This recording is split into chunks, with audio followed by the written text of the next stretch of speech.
আল্লাহ তাআলা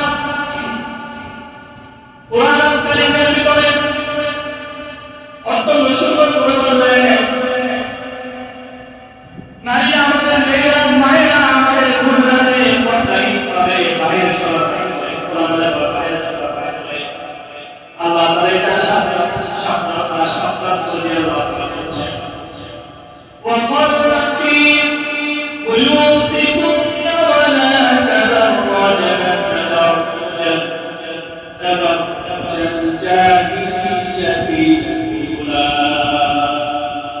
وَقَرْنَ فِي بُيُوتِكُنَّ ও আমার ভাইরা, ও আমার নারীরা, স্ত্রীরা, তোমরা তোমাদের ঘরের মধ্যে বসবাস করো। وَقَرْنَ فِي بُيُوتِكُنَّ তোমরা তোমাদের ঘরের মধ্যে বসবাস করো। এখান থেকে আল্লাহ তাআলা সাত চাকরি দিয়েছেন, প্রয়োজন ছাড়া, অতিরিক্ত প্রয়োজন ছাড়া ঘরের বাইরে বের হওয়া যাবে না, নারীদেরকে ঘরের বাইরে বের হওয়া যাবে না প্রয়োজন ছাড়া। অথচ আজকাল আমাদের সমাজের মায়েরা আমাদের প্রয়োজন ছাড়া তারা তাদের পুরুষদের মতো, নারীরা পুরুষদের মতো রাস্তাঘাটে চলাচল করে। ঠিক না বলে?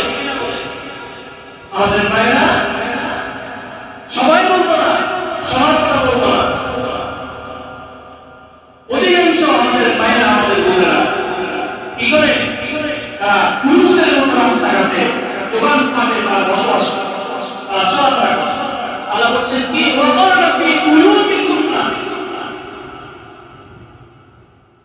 নারীরা তোমরা কোথায় থাকো? তোমাদের ঘরের মধ্যে থাকো, প্রয়োজন ছাড়া করতে বের হওয়া যাবে। এরপরে বললেন ওয়ালা তাবাররাজনা তাবাররুজাল জাহিলিয়াতিল উলা।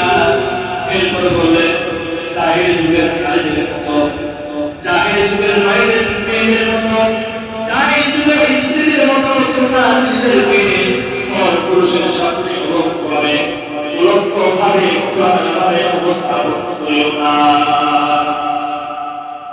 তোমরা জাহিলি যুগের মতো, জাহিলি যুগের নারীদের মতো তোমরা তোমাদের রূপ লাবণ্যকে, জীবন যৌবনকে, ইজ্জতকে, তোমাদের শরীরের প্রত্যেক অঙ্গকে পর পুরুষের সামনে তোমরা এভাবে প্রকাশ্যে চলাফেরা করিও না। এর কথাটা কথা বলেন, কথাটা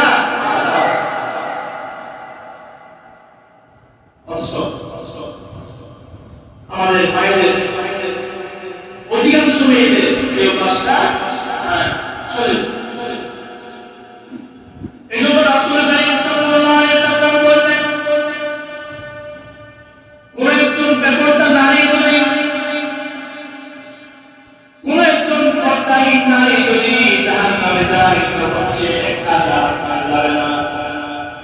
একজন পর্দাহীন নারী যদি জাহান্নামে যায়, একজন পর্দাহীন পুরুষ যদি জাহান্নামে যায়, একজন পর্দাহীন মা যদি জাহান্নামে যায়, একজন পর্দাহীন স্ত্রী যদি জাহান্নামে যায়, তখন সেই স্ত্রী, সেই মা একা জাহান্নামে যাবে না। আল্লাহ রাসূল বললেন সে 4 জনকে সাথে নিয়ে জাহান্নামের মধ্যে যাবে। এক নম্বর, একজন পর্দাহীন নারী তার পিতাকে নিয়ে জাহান্নামে যাবে, একজন পর্দাহীন নারী তার বড় ভাইকে নিয়ে জাহান্নামে যাবে, একজন পর্দাহীন নারী তার বড় মাকে নিয়ে জাহান্নামে যাবে, একজন পর্দাহীন নারী তার স্বামীকে নিয়ে জাহান্নামে চলে যাবে। নাউজুবিল্লাহ।